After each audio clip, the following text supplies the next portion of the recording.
कच्छ जिला के लिए एक प्रवासी स्थल बन चुके वैसे सफेद रण में वर्ष के आखिरी दिन यानी कि एक हफ्ते के दौरान हजारों की तादाद में प्रवासियों ने मुलाकात ली थी। गुजरात सहित देश भर के लिए काफ़ी मशहूर बन चुका कच्छ जिला का सफ़ेद रण फिलहाल प्रवासियों के लिए एक पसंदीदा स्थान बन चुका है। जाहिर सी बात है कि क्रिसमस वैकेशन के अंतर्गत ये कच्छ के रण की मुलाकात के लिए हजारों की तादाद में प्रवासियों का घोड़ापुर उमड़ रहा है। विश्व भर में प्रवासियों के लिए ये सफ़ेद रण एक प्रवासन स्थल के साथ पसंदीदा स्थल भी बन चुका है।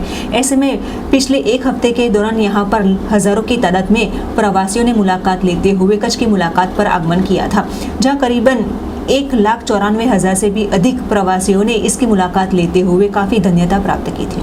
आखा भारत वर्षमांथी બધા જ पर्यटको जाने कच्छ નથી જોયું તો કાંઈ જ નથી જોયું એમ સમજીને કચ્છના નવા ડેસ્ટિનેશનને જોવા માણવા માટે આખા ભારત વર્ષમાંથી આખા વર્લ્ડમાંથી લોકો પધારી રહ્યા છે।